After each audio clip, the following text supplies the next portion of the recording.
Ladies and gentlemen, boys and girls, children of all ages, we are back here again with another great edition of the Con and Bob podcast. How you doing, buddy? I'm good, buddy. I'm good. Voice is still a little coarse, as you can hear, so mind my voice, but I'm doing well. Let me just get this camera. There we go. Oh, that's good Get to a hear. little more centered for you. I don't think we've ever spoke and your voice hasn't been hoarse. Like, I've known you for almost 4 years now, and it's ridiculous every time I hear you. 4 or 5 technically, yeah. It's I have a joke with people I know about that, how like I don't even know my own voice. I don't know what my own voice sounds like, because it's always something is wrong with it, whether it's lost, whether it's coarse, whether it's this or that, something is off. And I'm like, I don't know what my real voice sounds like. Honestly, I don't think I've ever heard it. You know, though, this voice, current voice, makes it great for when I'm singing the blues, though. Does it? It's amazing. You want to give bluesy songs? You want to give like the great Con and Bob podcast listeners like a little taste of that magic? Not even in the slightest. No. All right. Well, why don't we give them a taste of the magic that was Monday Night Raw? And let's start things off with the Shield. Segues. They're awesome. Yeah, the Shield, man. It was a feel-good start to Monday Night Raw. Obviously, you know, it was billed as the last match of the Shield at Fastlane, which, by the way, overall, before we get into Raw, Fastlane was good. I enjoyed it. Start to finish, it was good. Well. We're not gonna break down every single match is there. Everybody's already done that. But overall, I thought the show. Go back and watch the Bobcap. Exactly. Yeah, that's all you got to do. Oh man, that thing was a drunken mess. But yeah, anyways, the Shield coming out after their supposed last time ever teaming together. I don't believe that, but they came on out. Had a quick little promo. Basically said that they're all moving on. Put their fists in the center. And then it moved on to Seth Rollins' promo, which is when this segment started to pick up. Nothing really happened with the Shield, right? No, it was just like a nice feel-good moment. It was just kind of sweet. And I think that's all it was meant to be, you know, it was just a sweet moment. Kind of in a way, the fans are able to now move on from the Shield because we do have closure, right? And I think that is the biggest thing. There's always... like the first Shield reunion was a mess with Roman Reigns. I can't remember if he was sick or if he was suspended at the time. No, he was sick, right? When the mumps was going around or something like I can't remember. But yeah, when the Shield... was that when Kurt Angle had to? Yeah, that's when Big Daddy Kurt stepped in. But yeah, so we kind of got closure from that very first reunion. Right, and we needed that because the whole Shield reunion was a mess to start off with. Then we get the final match, and now I think we can officially begin to move on, which is good. It feels good to be able to move on almost officially from the Shield, right? What are your thoughts on that, though, with the Shield? I don't know. It's nice. They'll always hold a special part in every wrestling fan's heart. And like, it's always nice when teams don't, like, this is a nice breakup. Because I like this style of breakup because they're still going to be there for each other. They still have each other's backs, stuff like that, but they're not going to be the Shield anymore. They're like, listen, we're moving on. We're doing our own thing, but we're always there for each other, right? Yeah. So I like that style because it's not a breakup, right? Like every stable, every faction, every team, every duo, whatever, doesn't need to break up, quote unquote. They just need to move on. I absolutely agree, man. Like, sometimes, you know, the breakups work. I mean, we've already had the Shield breakup, right?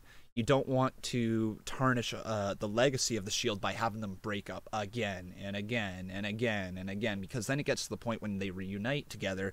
It's like, why the hell are they reuniting? You can't trust each other. You guys know this. Yeah, exactly. So it's nice to see, like, having a bit of closure. Even if the way that we got to it was weird, it was certainly still a feel-good moment seeing all of them put their hands in the center for the very last time. Yeah, and they're not quite fully broken up. Like, it's still this vibe of them together right now in storylines because of what happened later in the night. But I like that we're kind of building toward that, you know, they're moving on. Seth's going to go on to hopefully slay the beast at Mania. Yep, definitely. Dean's not re-upping his contract, and he's going to, we have no idea what he's going to do. It's up in the air. Just because he's not re-upping his contract doesn't mean that he's leaving WWE. He just said that he's not re-upping his contract. He wants to play the field. You know, let some offers come in from other places. Maybe he resigns. Maybe he doesn't. Who knows? Let's find out when it happens. That is kind of the fun here, that they've turned, like, if he is having a contract dispute in real life and they turned it into a storyline, kudos to them, right? That's what you do. You blur the lines of reality. I'm having a really tough time buying into it. Honestly, though, like it might not even be a dispute. Yeah, just because he's not re-upping right away doesn't mean there's a dispute. It just means they let it get this close to the deadline, right? Like, think of it in other sports terms, right? Free agency date of, like, NHL, July 1st, every year. If you don't re-sign a guy by June, like, if a guy's not re-signed by June, why would he not just wait out an extra month and see what the offers are? Very true. Wait the extra month and see what happens. Doesn't mean that you're cutting ties or burning bridges with the company that you're with or the team that you're with. Just means, listen, I don't know what's out there. I've never been, like, I haven't been a free agent in like a decade. I don't know this current wrestling industry seems really interesting to me. Maybe I want to see what's out there. Yep, that's fair enough. If I end up coming back, then that's my decision, right? That's on me, and that's cool.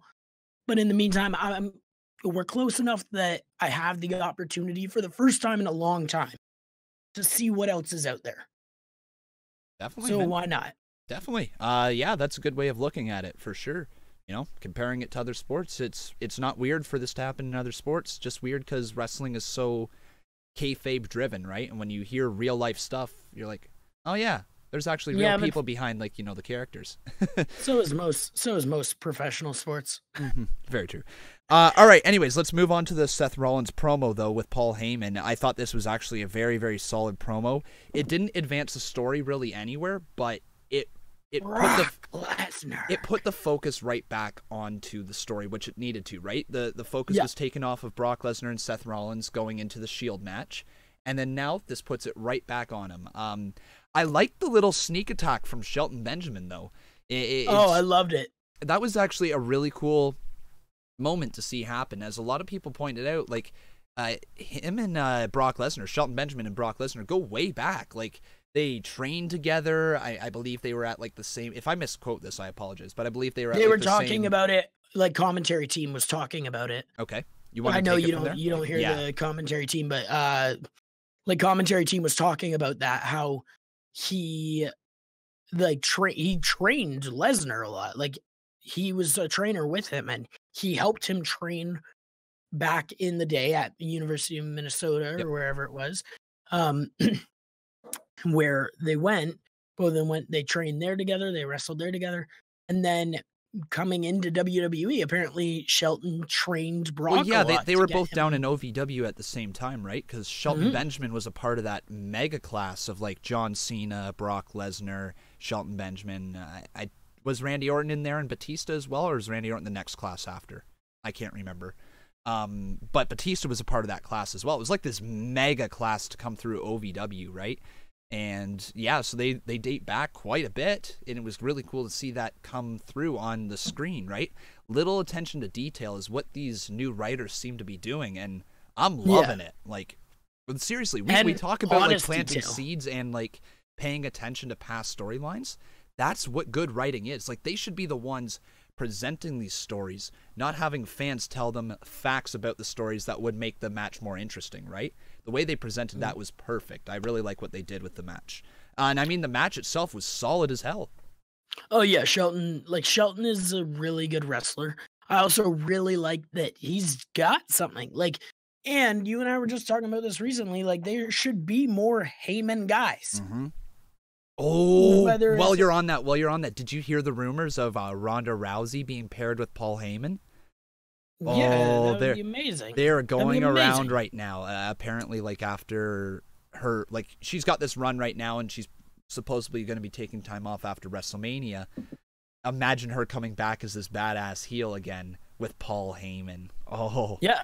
Well, God. You and I have been saying it for literally since she debuted. Like, we have. Why is she not with Heyman? Like, put her with Heyman. It's gonna be amazing. Agree.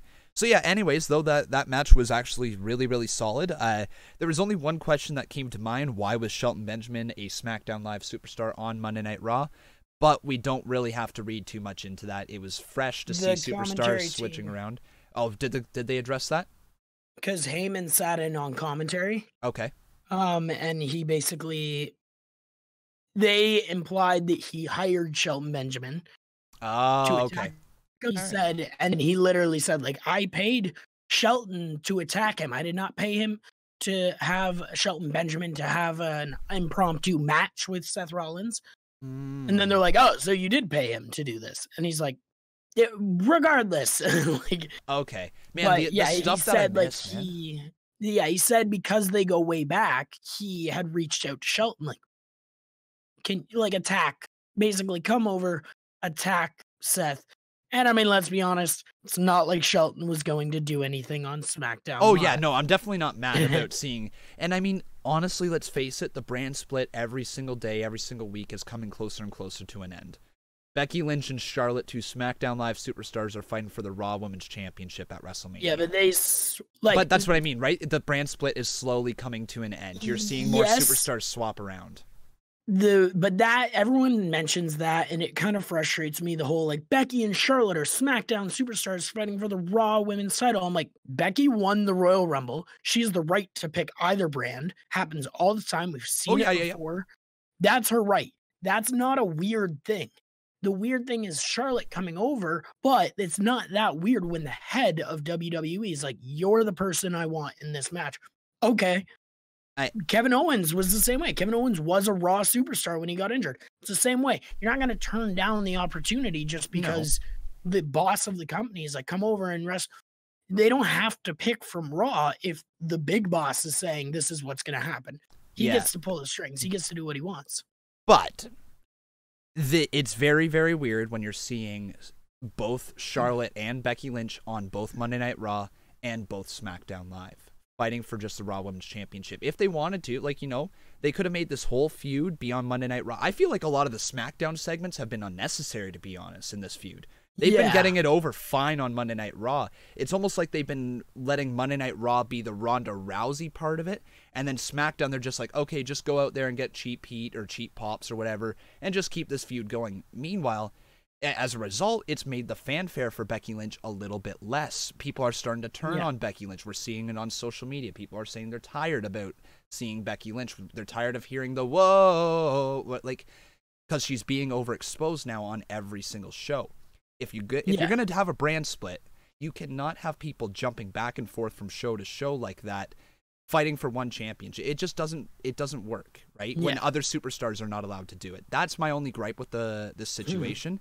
However, if they are moving in a direction where the brand split is coming closer and closer to an end, where it's not necessarily like a hard line of one person's on Raw and one person's on SmackDown, and it's more people like Aleister Black and Ricochet where they're able to interchange between brands or whatnot, right?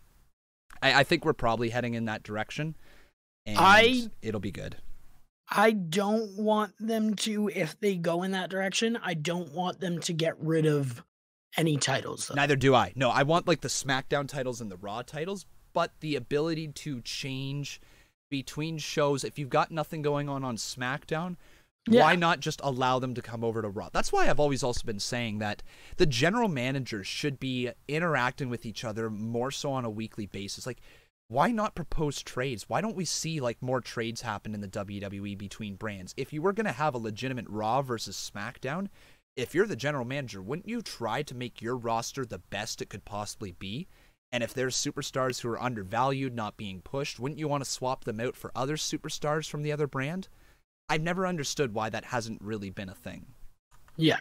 That's my only little thing there, though. But yeah, overall, the Shelton Benjamin was really nice to see on Monday Night Raw. And yeah, anything else for you? I just like seeing him on TV. I liked that he was kind of like, you could tell he was kind of wrestling almost like Brock Lesnar to an extent, like with the aspect of he just did German after German after German, like he was just throwing Germans around. I like that. Shelton's great. Seth is great. They had a good match. Paul is great. It was a good segment. And I like seeing guys that don't get utilized well on TV. So All right, speaking about guys not getting utilized well on TV, Finn Balor versus Bobby Lashley. They took the title off of Finn. You and me, a week ago, we were just praising how perfect Bobby Lashley is in this role that he's in. We were praising how perfect Finn Balor was in the role of the mid-card champion.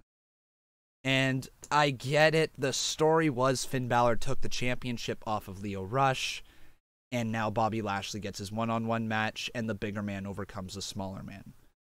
But damn because it, man. Because of the little man's because of the distraction. But man, couldn't we have just seen the title on Finn going into WrestleMania? Like, it's just part of me is looking at this saying, okay, maybe there's big plans for Finn at Mania, right? Maybe they got Finn versus Undertaker planned. Who knows? But I don't think they do. They seemingly took this title off of Finn just to get a reaction. I don't know. What are your thoughts? Yeah. I don't like it. I don't not like it, and I don't like it. It's because this isn't a shot against Bobby Lashley either, right? Like, no, he's been doing good. Cool. He's good. He's solid, right? Like, yeah, it's fine, and I understand a lot of it and whatever. And Lio Rush, but I'm like, there's no automatic rematch clause. Why did Bobby Lashley get a rematch? Well, I mean, that one is because he didn't get pinned to lose his championship. I don't care. That was the stipulation. Okay. That was the stipulation, and there's no rematch clause. It's stupid. It's stupid if you're going to be like, there's no rematch clause, and this is the stipulation. Even if he pins Lio Rush, he loses the title. Cool. But then all of a sudden be like, well, I mean, it was a little unfair because you made the fucking rules. You made the rules. Okay. Don't change it, right? Like, that's what I think. I'm like, that's so dumb. Why does he have a match? He didn't earn it. He lost at Fastlane. He hasn't done much to deserve it. Well, I'm pretty sure last week, didn't he just pin Finn Balor as well? Hang on. I think he might have. On Monday Night Raw. Like, I'm pretty sure he pinned Finn Balor last week on Raw as well. So that, to me, earned a shot against the IC title. That was a 3v3 match, right? Yeah. It was like Braun, Finn, and... Yeah, no, I think he absolutely... The story was told perfectly in order for Bobby Lashley to get a rematch, to be quite honest. It's just like, I don't like the result. That's all. But yeah, I understand the story perfectly. Lio Rush got pinned to lose the championship. Bobby Lashley pinned Finn Balor at a later time on Raw. Gets his one-on-one opportunity. That makes perfect sense. I just wish Bobby Lashley would have lost.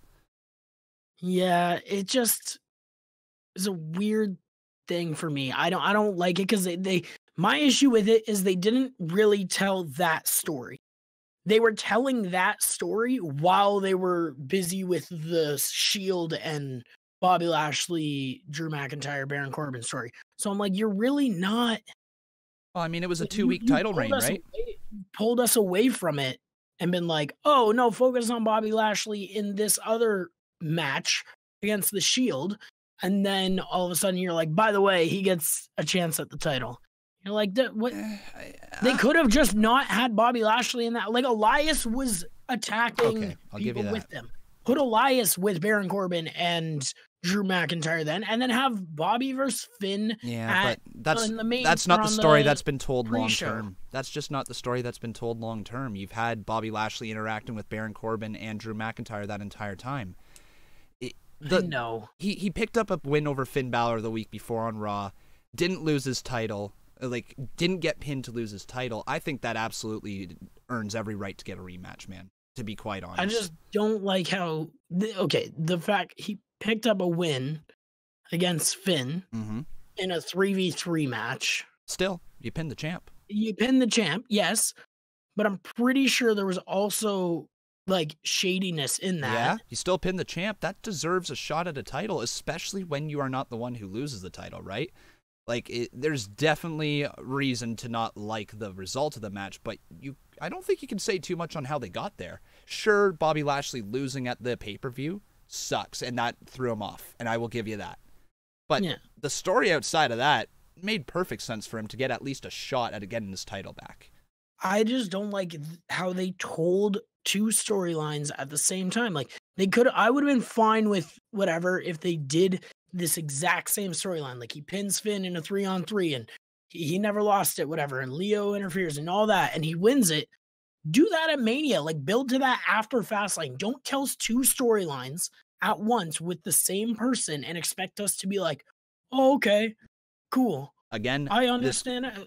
This could very well be to build to something for Finn at Mania. Maybe something came up, right? Like, who knows? Maybe. Demon versus the Dead Man, right? And if that needed to be without him having the... I don't want to see Taker at Mania. I don't either, but that's the rumors going around right now. So, you know, like, we don't want to see it because Taker is literally walking on bones or whatever, but, like, honestly, Finn Balor, if they took the title off of him that soon after, part of me is just hoping that there's something going on with Finn in the back scene. They got something planned for him for WrestleMania or whatever it is.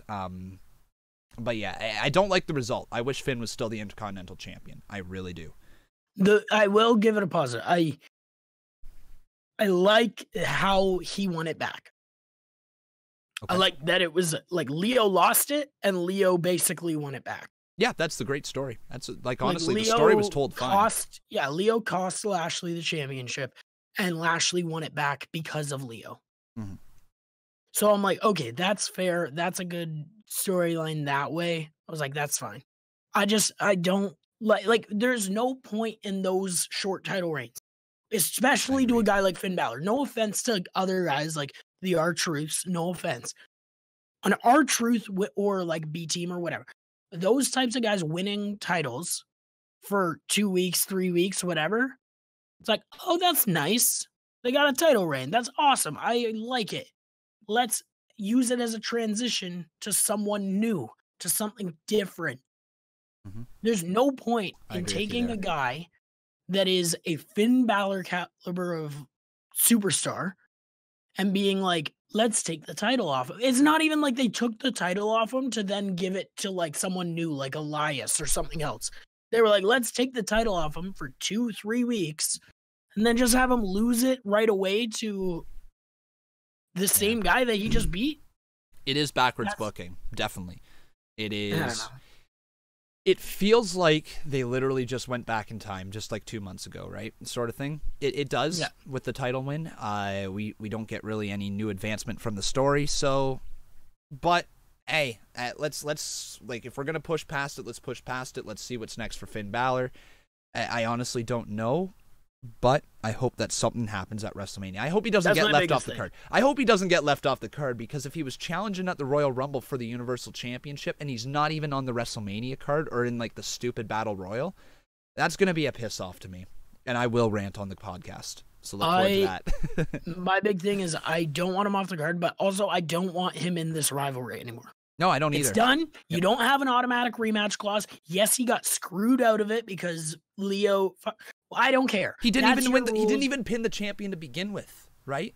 So you know what? Yeah, get out of there. You lost to the champ, right? Bobby beat you 1-on-1. You needed a 2-on-1 handicap match and to pin Leo Rush to win the championship, right? I mean, Bobby also cheated to win it back. You still lost to the champ. Still lost to the champ, right? Yeah. That's. But what I'm saying is, from a booking standpoint, they make the stipulations. They make it no rematch. Don't give him his rematch. Let him move on. Do something different. Next Monday, I do not want to see Bobby Lashley interacting with Finn Balor. All right, so look forward to next Monday. Fine. I'm okay with Finn being like, fine, I lost, whatever. I'm moving on to bigger and better things.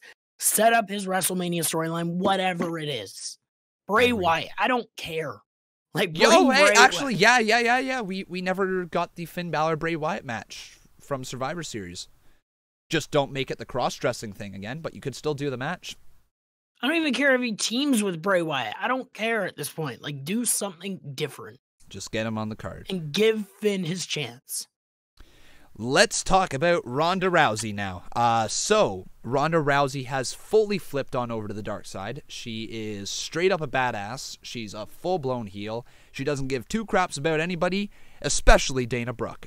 So, that was interesting to see Dana Brooke's music hit, for her to come out, and for her to be the one standing up for the entire Raw locker room. I wanted to give Dana Brooke the benefit of the doubt with this entire segment because, you know, sometimes new superstars just need an opportunity to shine.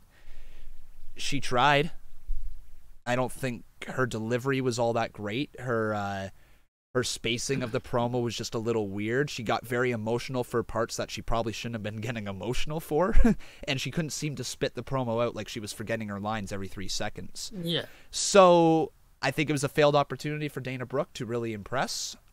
However, Ronda Rousey beat the living piss out of her, and I loved it. It was good. So love to see Ronda Rousey continue this badass type of character. However, she is very close to getting over again with the fans if she keeps this up going into WrestleMania and not being as hated as she is. Yeah, I like the segment overall. I like Ronda right now. I know what you mean by that. I think a lot of fans too, like, it's weird how heels are nowadays because they'll get over because they're bad. Yep. Because they're dicks. And it's like a lot of fans, it's out of like a respect thing. Like, we're like, oh, you're doing a great job. It's like Joffrey from Game of Thrones. It's like, you can't help but respect the actor. Yep. You can't help but respect the actor. Be like, God, that kid, Jack Gleason, is real good because I hate him. And like, it's the same thing. You're like, oh, Ronda's terrible. Like, good on her. Yeah, good for you. Way to go, way Ronda. To step up to the plate, right? Exactly. Yeah. You're like, way to step up to the plate. Good work. Woo, you're killing it because I hate you. Mm-hmm. And it's a weird cheer thing, right? Like, and it's weird too because you can't have two of the same heels. They're doing a triple threat. They're doing 2 heels. Can't have 2 of the same heels. So Charlotte's this one type of heel. And then she's like the hand-chosen corporate heel. Yeah. And like that one gets a lot more hatred than Ronda. Ronda's like stepping up she's a heel that's like the same as Becky almost. Like, fighting against the authority, like fighting against the man, so to speak, right? Like, because I'm the man. And then Ronda's like, I'm not going to do what they tell me to do. And you're like, yeah, that's like, you're the leader of a rebellion. Yeah, all right, that makes sense, yeah. You're cool. Like, that person is cool. Anytime someone's like, I'm not going to do what they tell me to do, everyone's like, society's like, hey, that person's pretty cool. And honestly... so it's a weird thing that you're like, let's make her bad, but say those things. It's honestly really interesting when you look at the character differences between Ronda Rousey and Becky Lynch. There isn't many. When you're literally pointing it out right there, there really isn't much. And the only reason why Ronda Rousey really is a heel in this program is because she's going up against Becky Lynch. Yeah. And the fan support for Becky Lynch is there. But when you look at like the promos from Ronda Rousey, if she wasn't directly trying to get heat from the crowd by saying, screw you, I don't care about you, if she just drops that out of her promo, she is like the biggest Stone Cold Steve Austin style babyface that there is. That's literally what Becky did. Exactly. Remember so the very first heel promo that Becky cut was like kind of against the crowd as well. And then they were like, no, they're too behind her. So they just had her drop that portion of her promos and of her character. And now she just doesn't rip on the crowd. And it's perfect. And it she works. does the same thing. And there's the same thing with Ronda. But also on the flip side, Ronda's like heel to the crowd that she's at. But certain times she's like making other crowds watching from home be like, kind of support her. Like, I can't help but watch her be like, you booed me out of my own hometown, and be like, yeah, that's not cool. Yeah. Like, as a person, as a fan, I'm like, that's not cool. Why would they do that? Now the heel in this situation is the crowd. And I'm behind Ronda on that. I'm like, yeah, that's not cool, Staples Center. And I'm like, Toronto would never do that. Well, let's not say that. But no, honestly, yeah, it's been going really, really well this entire feud. I think as many people as they wanted to see Ronda Rousey versus Becky Lynch, I think the inclusion of Charlotte has given it legs to get to WrestleMania. Yeah. And she brings it. Like, here's also the awesome part with the feud. Is that every single person in this feud has a little bit of their dickish, heelish side to them, right? And like, they are getting slightly called out by the other person on their crap, right? Like, Charlotte calling out Becky Lynch on SmackDown Live was awesome because Becky Lynch, she's basically taking credit for something that Ronda Rousey made happen, making that match happen, making the WrestleMania match happen, by punching Becky Lynch in the face, right? Or in the midsection, whatever it was at Fastlane. So I like that they all have this like heel side to them, and you can honestly, as a fan, root for whoever you want. Sure, Charlotte is definitely like the full-blown bad guy, but Ronda Rousey has enough for you to root for her. Becky Lynch has enough for you to root for her, and you can legitimately pick which one of the three you want to go for, and it's awesome. Yeah. And Charlotte has enough of a case that you could be like, she deserves it. And also, she has been screwed over a couple times since Becky Lynch has come around, right? Becky Lynch entered last in the Royal Rumble to eliminate Charlotte last, and Becky Lynch was not supposed to be in the Rumble. So there is also still that to Charlotte, that she absolutely has every right to believe she belongs in the main event of WrestleMania and not Becky Lynch. It's a really good story. It really is. Mm-hmm. All right, let's go on to Elias. Again, perfect filler segment.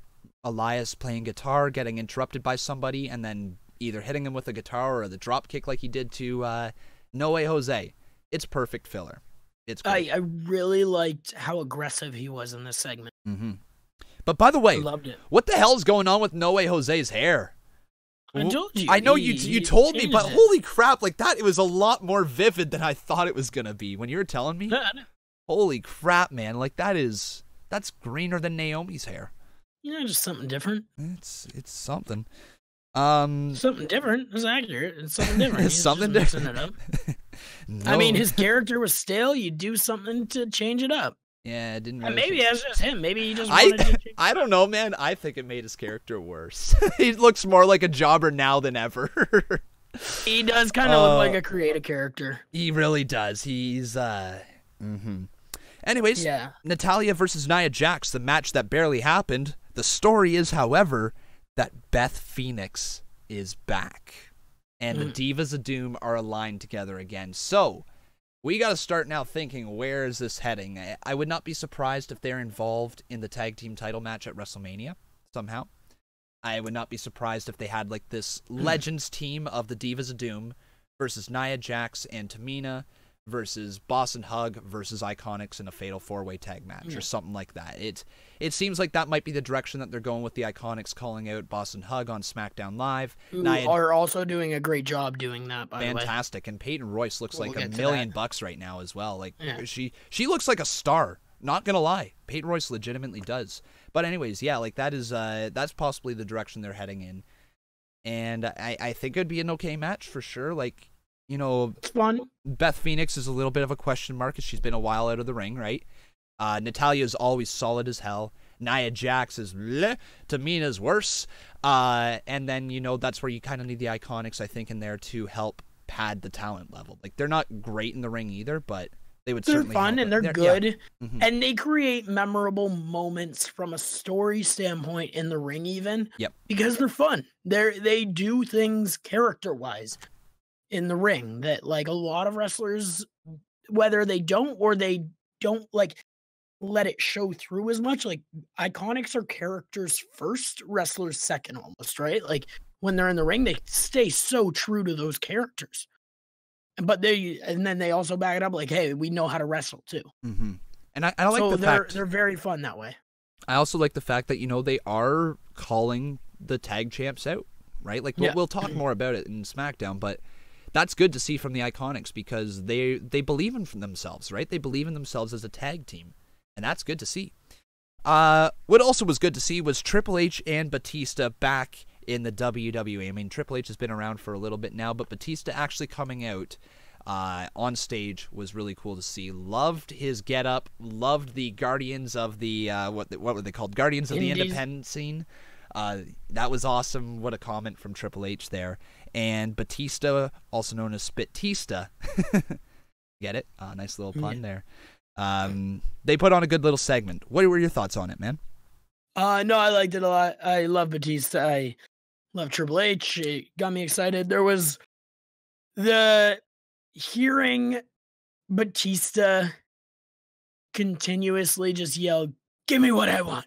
Give me you know what I want." Like, immediately, all I thought was, oh, that's a soundbite for a donation on Comment 167. Oh, we gotta get that. I was like, we gotta get that. Like, I was like, yeah. Because it was so funny how, like, just repetitive he was about it. But when I saw it was on Instagram, and that's the only part that I saw. When I watched the full segment, it was much better. Yes. I enjoyed it, and I was like, okay, yeah, that last part was a little, but he built to it, and I was excited, and I liked how he did the whole, we're doing this by my rule, not your rules, my rules. This is my goal. Like, yes, they're here to protect because we're going through it my way, not your way. I was like, oh, just keep killing it, Dave. Yeah. Just keep killing it, big boy Davey. It was awesome. Trips was great, and I'm excited for the match. I am too. It's no holds barred, and I'm like, let's see some aggressive ass wrestling.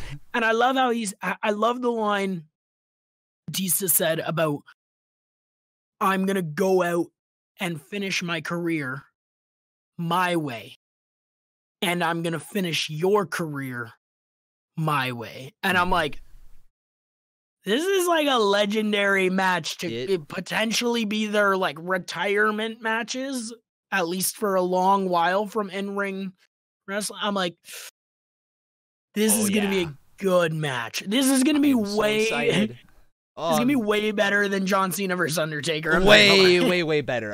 And I also think this has potential for there to be a smoke and mirrors match, if you will, because the no holds barred stipulation allows other people to get involved with the match. I think maybe not to the extent of NWO versus DX that we saw from a few years ago, but I think to some other people coming back, I would not be surprised if Ric Flair gets involved in the match somehow. Oh yeah, I fully expect Ric Flair somehow to get involved. Like a low blow from Ric Flair to Batista, I think that needs to happen.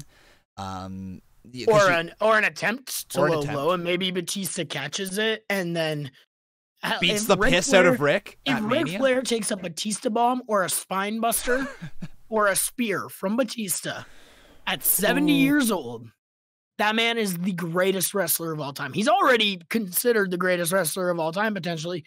But if he takes that at 70 years old from Batista, who's in his 40s and just shredded, freaking Guardian of the Galaxy, man. Like, he's dangerous. Drax out there killing Ric Flair, man. Like, that will just amazing. He just doesn't move so that he's invisible. Ric Flair can't see him, and then he attacks him. Yeah, that's how he does it. Exactly. Yeah. All right, let's move on to the Kurt Angle announcement. So, saying that he is going to have one last match at WrestleMania, and it's going to be his retirement match. I like that this is announced beforehand because now we are building up to the goodbye of Kurt Angle. We've been feeling it for a while. It's been building to the goodbye. I thought the Drew McIntyre match was the goodbye match, but then he came back from that, and it's building up to WrestleMania. So, the way that we are going, there are a couple directions that they could head in towards WrestleMania. The obvious one is John Cena, but I want to ask you something, man. What are your thoughts on this thing? So, imagine Is it your tweet? It's my tweet. You tweet? Oh, you read it. All right. Read it, We're going to have a conversation about it because my little hamster on the wheel is just turning in here. I just thought, man, it would be absolutely amazing for Kurt Angle to come on out, be in the center of the ring, you suck from the WWE fans. Tears running down his face. Saying, I'm going to finish this match off the way that I started. John Cena, I wanted to be with you, or something along those lines. I'm not a promo writer, but John Cena, then his music pops on, right? Crowd goes insane. It's John Cena. Doesn't come out. Maybe the crowd goes quiet again. Maybe they try his music a second time.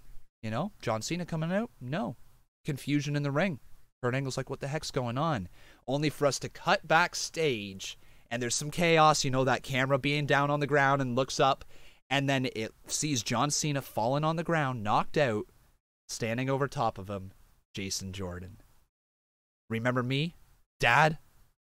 His music hits. I honestly, man, I got chills. What are your thoughts? I gotta hear it. Well, first of all, I want to add one thing to the promo. Remember me, Dad? Ha! No, I wouldn't mind it. I would definitely not mind at all Jason Jordan coming back. I would love to see him come back. I mean, he's a good wrestler. It would be a nice surprise return. It would be a surprise heel turn without him actually even returning technically because he's been gone, right? Like it's just one of those things. You return as a heel or a face, you're not really turning, but it's just a return. And it would close up all the loose ends with his character if he is ever to come back. He could very well, and I know this, he is injured, right? Or at least he's been injured for a long time. If he's clear to go, I would love to see him come back in this form because it closes up the loose ends and it gives him a feud with John Cena in the future. And it takes away a match that the fans want to see. John Cena versus Kurt Angle because of how perfect a story is. All that heat would then be transferred immediately onto Jason Jordan, and you run with it. If he's injured, though, just give us John Cena versus Kurt Angle. Yeah, I don't mind either way. Also, I will say about the promo segment as a whole, I really announced it in Pittsburgh because that's Kurt's hometown, right? Pretty much, yeah. So he's from Pennsylvania. Like, it's just nice that you get to do that at home. I agree. Right? I agree. It's like, that's nice. And then also, I really like that he said, you know, have one more match in my hometown. And I really liked that it was Apollo Crews. Yeah, it was different. I wasn't expecting to see it. Wasn't expecting Apollo Crews' music to hit. I thought there might be something to set up his Mania match that was going to happen, right? In this segment, you know, match coming out and then somebody was going to attack him or whatever. It didn't happen. And yeah, I like that Apollo Crews. They put on a hell of a match. Man, Crews is so good in the ring. I said this during the stream as well. It's very unfortunate with Apollo Crews because when he came into NXT, he was one of their biggest signings at the time, and he was hyped up to be, you know, like this future NXT champion, a future world champion, crazy athletic, decent on the microphone, you know, good look, over with the fans already. Hell yeah. I thought like that was going to be a guy they were going to keep around in NXT for a little bit and push right up to the mountaintop once that spot became available. Yeah. Instead, they rushed him to the main roster, and as a result, his character has never recovered. And it's very, very unfortunate, but it's the truth. So this is the very first step, I believe, in actually starting to really see Apollo Crews in a bigger light. Getting a spotlight match against Kurt Angle in his final match on Monday, well, maybe not his final match on Raw, but his final match in his hometown, that is a huge match, and it's got to be a huge honor for Apollo Crews as well. Yeah. I also think I'm intrigued to see how they do this storyline. I'm intrigued to see who he wrestles at Mania. I'm intrigued all that. But I'm also intrigued to see if he's going to have matches leading up. If he does, I want them all to be one-on-one matches. I want it to just be him and someone else, someone that he has handpicked. And I think this is something that they might be going toward, where it's like, I wanna have these matches against these young guys that are like me, talented wrestlers, like in the ring, and just like have this something to them, but haven't had that opportunity. Give them that spotlight of a match against Kurt Angle, and like they get that nice little, even if they lose, they get that nice little at the end of the match, stand there in the center of the ring with Kurt Angle, raise his hand, he raises yours, whatever, and it's almost like a passing of the torch, like to the next generation of, hey, these guys are good too. Absolutely. And I wouldn't mind it if he does that. I'm trying to run through the roster in my mind of who else other than Apollo that's a face. Because I think mostly they'd all have to be faces. As faces. Like Ty Dillinger would have been an amazing I want to see Tyler Breeze. Right? Let's throw Tyler Breeze against Tyler Breeze would be nice. Yeah. Tyler Breeze would be nice. Fandango, we had talked about on the weekend. He might be returning soon. That would be nice. He's going to be honestly, I think Fandango is probably going to be returning after WrestleMania, and don't be surprised if it's a push attached to it.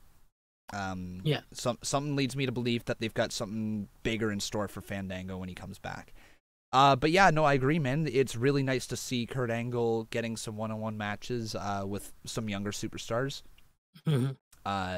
Obviously, you know, Apollo Crews was a big fan of Kurt Angle growing up, and so I saw his Instagram or Twitter post, and he was just so happy to have had the match. And I think that's probably going to be the theme. It reminds me a lot of when Ric Flair was on his way out of WWE, and when Vince McMahon was saying, next time you lose a match, you're gone.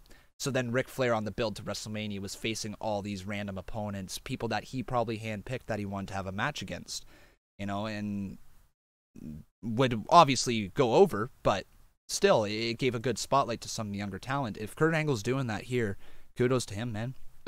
There's just something nice. There's something nice about it. There really is. All right. So then, Roman Reigns came out, and he was supposed to have his very first match back on Monday Night Raw since, everything that he went through. However, that was put immediately to a halt. What did he go through? Leukemia. What happened? Oh, wow. I know, right? You didn't know?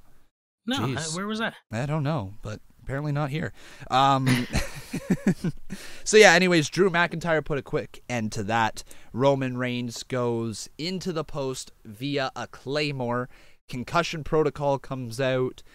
I like that they're mixing Concussion Protocol in now. As we start to see across other sports, this becomes a thing that is installed into the sport. Why not have it installed into wrestling? I like it. I like medical stoppages in matches or in segments. I think it gives a more realistic feel to the segment. And so that then fed into the main event. We had Dean Ambrose pissed off because his brethren, Roman Reigns, just getting back, has been taken out by the coward, Drew McIntyre. This set up a, Falls Count Anywhere, no disqualification, what else? There was something else attached to it. Anyways, basically no rules. Oh, yeah, Falls Count, Falls Count Anywhere, no disqualification. What was the third thing Dean Ambrose said? I think that was it. Anyways, yeah. There was something else, but I think it just built to Falls Count Anywhere. Okay. Hell of a match. Hell of a match, man. Awesome going match. all over the arena, proving to every single fan that Dean Ambrose, when he is put in these like hardcore stipulations or these matches that don't stay within the four corners of the ring, that's where he's at his best. And that's why, we can see how over he got in CZW, right? That's the John Moxley type character, where he came from. That is when he's at his best. And Drew McIntyre and Dean Ambrose put on a hell of a match. I loved every bit of it. Yeah, it was an awesome match. I loved a lot of things about it. I loved the intensity of it and the insanity of it, and I loved the one moment over by the announce table, the Renee's reaction to the pencil. Yes, to the face. Yes, the pencil. Oh, yeah, the pencil to the face. But Renee, you again not being able to hear the commentary as well, not being able. Renee's reaction. If you watch back that clip, it's awesome because it's knowing her relationship, obviously, with Dean Ambrose. He's her husband, like she is his wife. It's always cool. I always tend to focus on that a little bit more when Dean's out there and things are happening. I always tend to focus on, well, what is Renee saying? What's the reaction here? What's happening? And in that moment, her scream was sounded like a little bit of a wife concerned for her husband scream. Which is what you kind of like to hear, right? Fans aren't dumb anymore. Let's face it. The fans, when we watch wrestling, we are not dumb. We know what's going on with most of the superstars, at least, especially if they're somewhat involved with each other. I mean, they're married. So we know that. And it is cool to see that Renee Young is breaking those character barriers of being an announcer and still letting her emotion bleed through for Dean Ambrose. It's awesome to hear. I do wish that I got to hear the commentary a little bit more often, but obviously with from a fantasy booking standpoint, I almost would have liked it if she had some sort of interact because they got so close to the commentary team.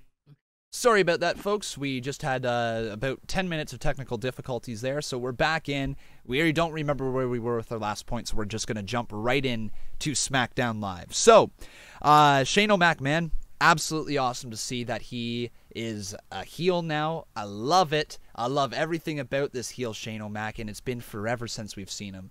We are finally getting some payoff to the Best in the World tournament trophy, which is really good to see.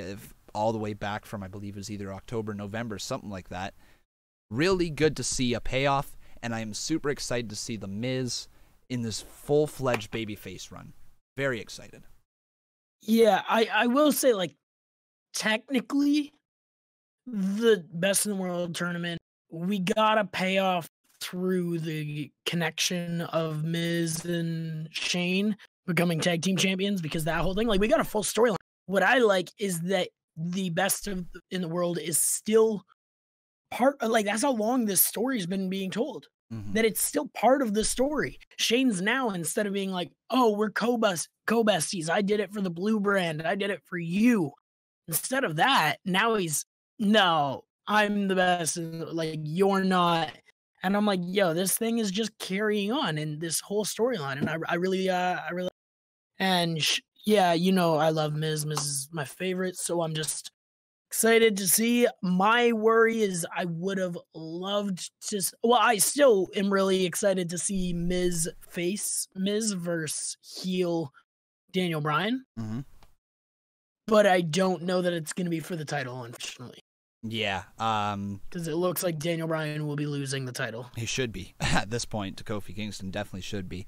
Yeah. All right. I'm cool with leaving it at that. So let's go on to the no contest between Ricochet, Black, the Hardy Boys, The Bar, Nakamura, and Rusev. Ended in a no contest as the New Day came on out, raised some hell, attacked everybody, looked really good while doing so. All hell broke down in the ring.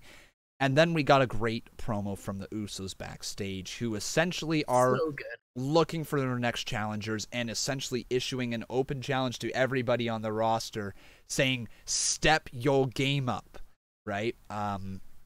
Absolutely awesome stuff to see. I believe this could be heading towards a multi-man ladder match at WrestleMania for the tag team division. It'll be fun. We usually get one ladder TLC match.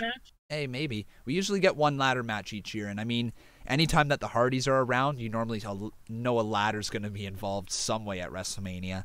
So I wouldn't be surprised, you know, if we start looking at the potential of Hardys versus The Bar versus Nakamura and Rusev versus the Usos, maybe add in the New Day there, probably the New Day, and Sanity. You could go Ricochet and Black. You could, if you wanted to make it 6, you know, whatever. There's so much potential here with this tag team challenge from the Usos. Where do you think it's going? I will say the way that the Usos cut their promo, the way that they said, and there's one other team, they're brothers just like you and me. It seems like the Hardys will definitely be involved in this. I agree. I don't know how. I don't know if it's a one-on-one. I don't know if it's a 3-way, whatever it is. It seems like 100% they're involved. I absolutely agree. And honestly, man, a match between the Usos and the Hardys at WrestleMania for the tag team championships. Yes, please. Yes, please. I would love to see that. I think it would be amazing if they do Usos, New Day, and Hardys. Yeah, that's a show-stealing match. Holy crap. Yeah, in a ladder match or a TLC match or something like that. Oh, please, and thank you. With that, I would almost like to see the Bar added back into it just to add the muscle for that match, you know, to make it a fatal 4-way. Yeah, I know what you mean, but you know what I mean? Just a muscle team, right? Like full-on muscle team to make it a fatal 4-way. I don't know. Xavier's pretty yoked. He is pretty good. Do the kids still say yoked? They do now. Also, cool little fact here about the Usos, though, is that they are going to be marching into WrestleMania for the 3rd straight Mania as tag team champions. That is so cool. A really interesting not going to be on the main show again. No, they have to be this year. The SmackDown tag division. If they put Raws on the main show and they don't put SmackDown tag titles on the main show, dude, I don't know what to say. They just don't care about SmackDown if they do that. Like, because everything points to them belonging on the WrestleMania card. Has to happen. Let's go down to AJ Styles and Randy Orton, though. Hell of a promo segment between the two of them. Yep. Probably the best mic work from both of them in a good time. They both were on point tonight. I'm excited for the match. And I also love the inconsistencies that they had with telling the other person. They're both being little hypocrites in their promo, right? Yeah. I really like that. AJ Styles essentially telling Randy Orton, you couldn't hang with us on the indies. And I'm looking at Randy Orton saying, this dude was bred for wrestling. You can't say that Randy Orton would not be successful in the indies, because he would be. But then AJ Styles firing back the fact that he has had help his entire time. But AJ Styles had help as the Bullet Club and Gallows and Anderson coming over to WWE. Saying Randy Orton ripped off the Cutter. He ripped off the Too Sweet. I love the back and forth. Yeah, it was an amazing promo segment. And I'm excited because you have one of the greatest in-ring wrestlers of all time in AJ Styles, one of the most talented wrestlers of being able to do the moves. Mm-hmm. And you have one of the smartest wrestlers, greatest storytellers in the ring in Randy Orton. The way that he methodically tells stories and slowly goes through, and like a lot of people find those matches boring on Randy, and they don't understand that the way that he builds it, it's the way that he tells it. It's his, like, it's easy to go at a faster pace than a slower pace, I think. Mm-hmm. Right? Like neither of us would know because we've never wrestled, but in my mind, it's always relatively easier to do something better at a quicker level than like super slowed down. I see what you're saying. Like it's so like, for instance, think of it as like a penalty shot in hockey. What do they always say? Go in with speed. Mm-hmm. The slower you go in, the less likely you are to score because you're not moving quick. You don't have the opportunity to the goalie reads you every way. Yeah. But there's guys like the Patrick Kanes that can go in super slow and just go in real slow, dipsy doodle, and then as they get in tight, just all of a sudden do something stupid and score. Like an RKO. Like an RKO. That's Randy Orton. Yeah. He builds slow. He's slow, methodical. He's thinking out he knows what you're going to do. He's reading he's a predator. He is a predator. He knows what to do. He watches the situation. He reads it out, and then he jumps and attacks. And it's brilliant. It's literal brilliance in the ring. A lot of people find it boring, but that's to each his own. And then you have a guy like AJ Styles, who's just everything that he does is incredible, no matter who he's in the ring with. James Ellsworth, he can put on a damn 4-star match with James Ellsworth. So I'm super excited for this match. They could have just made it a match. They didn't need a build at all. And I would have been like, this is a good match. Mm-hmm. And now I'm getting a build to it as well, and promos like this, and I'm like, oh, come on. This Mania, honestly, is starting to form, starting to shape, and I was watching, and they were showing a few of the matches now announced and stuff like that, and then with other ones announced after Tuesday, and I'm very excited. Speaking of matches that have yet to be announced, it's the WWE SmackDown Live Women's Championship picture. What a mess. What a mess. So anyways, we got ourselves Asuka versus Sonya Deville on SmackDown Live. One of those matches that when you saw it, when you saw that it was about to happen, you're like, oh, I'm excited for this match. I want this to be a really good one. And at the end, you're like, man, that was a disappointment, wasn't that? That's literally how I felt with this match. It's not a knock on either performer. It was just the amount of time they were given in the ring and the story of Mandy Rose with the weird trip. It wasn't much of a distraction, yet it was enough to cost, Sonya Deville the match. And then for Mandy Rose to be pissed off at Sonya, it was just weird. So, are we heading towards just another women's triple threat of Mandy, Sonya, Asuka at Mania? Is that where this is going? I don't know that it's necessarily a triple threat. What about, or maybe a fatal four with Naomi added in? Maybe that would work. Obviously, Naomi and Mandy Rose do have the history. Maybe that would work. What's your thoughts? I think that we're definitely building, or it seems like we're definitely building toward a Fire and Desire split. Mm-hmm. What I was almost hoping happened was Sonya Deville. Honestly, the fantasy booker came out of me, and it was Sonya Deville beat Asuka on Tuesday. That would have been cool. Just some way, one way or another, pin the champion, deserves a title shot, gets a title shot before WrestleMania, and wins the title. And she does what Mandy couldn't, and then Mandy versus Sonya at Mania. But again, I also don't want Asuka to lose the title. There you go. I'm just thinking like that split aspect, like of Sonya versus Mandy, with the title involved in that split, it's a lot more intense. It makes me a lot more interesting than if the New Day split up with no titles involved. Right? Like the New Day split up wouldn't need titles. Gotcha. Because it's New Day. Gotcha. Sonya and Mandy, it's like, okay, even if Ruby Riott and the Riott Squad split up somehow, I think with the level that they are, for me, I don't need a title involved in that split to make me interested in that storyline. Sonya versus Mandy, I don't need the title involved, but I would be a lot more interested with the title involved. And I think they're both two players that in the women's division, if this is your championship, this is Asuka, and this is one notch down, Sonya and Mandy are right here. They're close. They're so close. They're definitely both future champions, and they're definitely both on that cusp of becoming that next superstar-esque on the women's roster.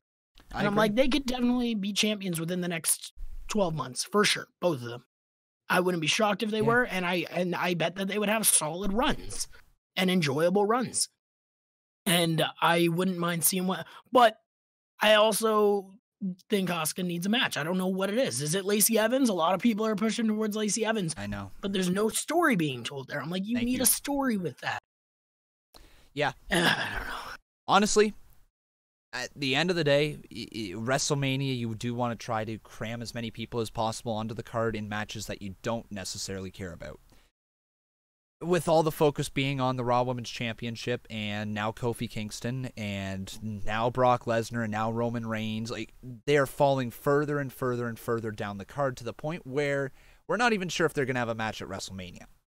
So when you have a match and a build like that where fans are just not invested to the way that they need to be, that's where you kind of just throw a multi-woman match out there and just say, all right, girls, go down there, have a good match, steal the show or whatever, put your best effort forward, and whatever happens, we'll book into, right? That's the best way to probably go about this.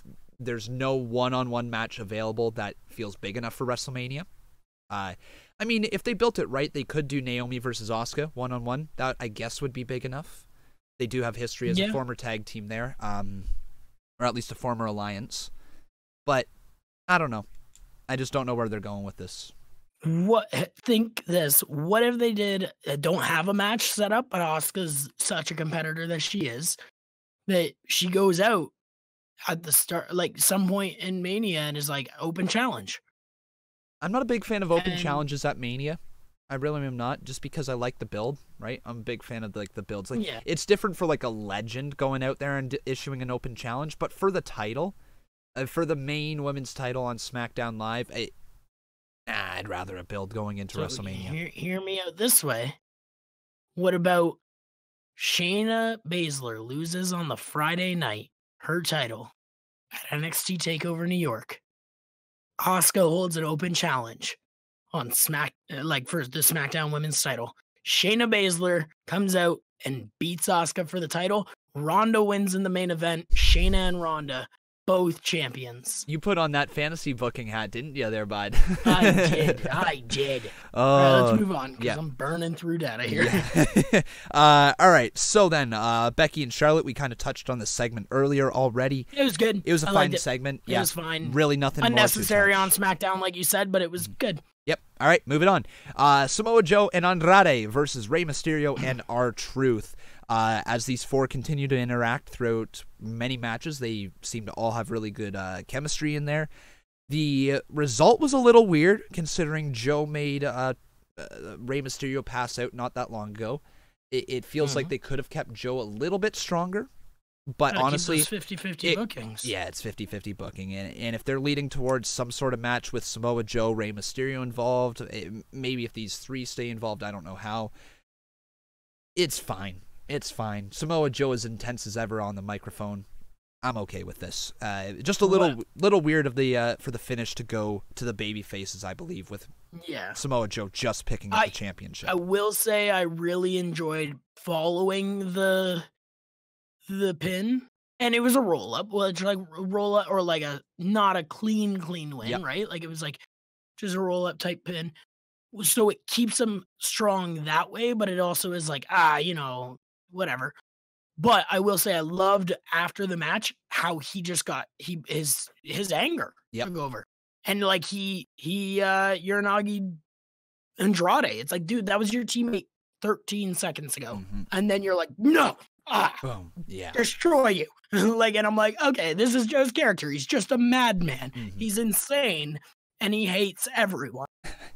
That's so very true. You nailed the whatever that saying is. I'm not good with sayings. Nailed the Joe on the head. There you go. All right, let's go to the last match of the evening, which was Daniel Bryan and Eric Rowan, who I'm loving, by the way, right now, versus Kevin Owens and Mustafa Ali. So the pairing of Owens and Ali continues, and Bryan and Rowan pick up a win. Not just Bryan and Rowan picking up the pinfall. And off of the Iron Claws, they're now calling it, a choke slam on the head. It's a vicious looking finishing move, especially for a guy of his stature. Eric Rowan finally feels like, I believe, the guy they wanted him to be. A monster type of protector role, a guy who's feared in the ring, but he's an enforcer. That's exactly the character that he needs. I love it. He did a great job in that match. It was one of those matches where it was just a good match to pass the time to get to the next segment, right? I don't think... Yeah. And like the win went to the right person over the right person. Like Mustafa Ali will rebound no problem. Rowan needed the win the most in that match, so it was just a character building segment, I would say. But then we moved on to the main thing of the evening, and this is the segment everybody's been talking about. Kofi Kingston showing his best performance on the microphone to this date. Vince McMahon had to be looking at Kofi Kingston to say, okay, yep, you're the next champ. Literally, as he was out there just screaming in the face, not even screaming, delivering that passionate promo to Vince McMahon. 11 years in the business, working his ass off, never complaining about anything.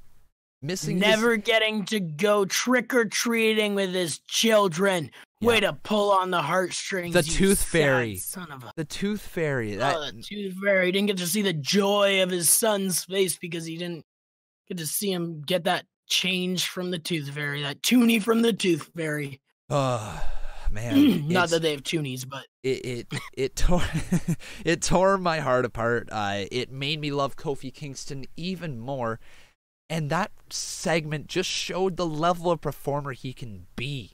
He is broken through the glass ceiling. He's grabbed that proverbial brass ring right now. He has to win at WrestleMania. But let's talk also about how he's going to get to WrestleMania, having to go through Randy Orton, which is full circle with their feud. I love it. Samoa Joe, Sheamus, Cesaro, and Eric Rowan. 5 men in a gauntlet match. Are you kidding me? Second gauntlet match in like a month and a half or 2 months. What a story to tell that, by the way. Also, the fact that Kofi Kingston got over in a gauntlet match, and then to have this other one again, like, what a storytelling thing. And Kofi needs to run the entire gauntlet. Start to finish, he needs to run it.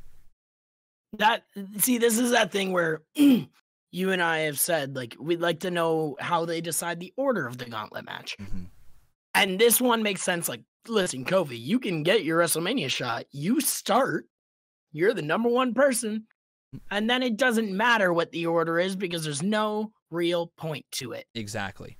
It also is funny because then, like, what happens if Kofi got eliminated? Yeah. Do the other 5 just keep fighting the gauntlet match? So that's the other funny thing. I'm like, he's gonna win or at least make it to the final. Can you imagine if he just loses on the first one to an RKO and it's just done? Kofi Mania over.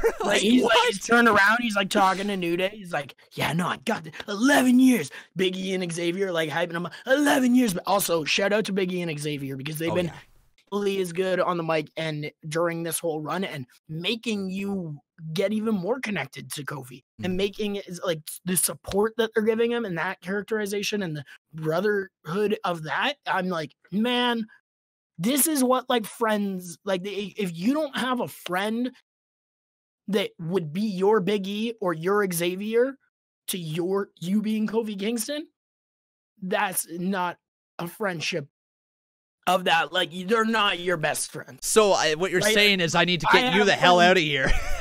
Like, no, because like I can think in my life, I have friends. If I was in that same situation, if I was Kofi Kingston, I have friends that would be my Big E and my Xavier and back me like that. And I would Don't be looking at me. Don't be looking at me. Like, no. I would super kick you right in the jaw. I know, right? And then I'd be like, no, Vince, give me the opportunity. Yeah. But like, I've got friends that would do that for me and I would do it for them. And that's like my brothers. That's my friends that I'm like, that is a literal brother to me. I don't care about blood. I don't care about like skin. I don't care about where we're from, where we grew up, anything. I'm like, that is a brother to me. And I'm like, I love that. I love that because that's a friendship to me. And like that brotherhood, that love, that connection of friendship is what always gets me in movies and shows, anything like that. I'm like, that's what always I connect with. So seeing it in something like wrestling that I love so much, I'm like, man, I'm so connected to this whole storyline because of it. Because I'm like, those guys just have each other's backs. They're just there. Awesome. It really is. You know, they are probably the best storyline going on in WWE right now. And that's amazing that they have taken that title away from Becky Lynch, Charlotte, and Ronda Rousey. Like, this story is just so good. It's so hot. The fans are so behind Kofi Kingston.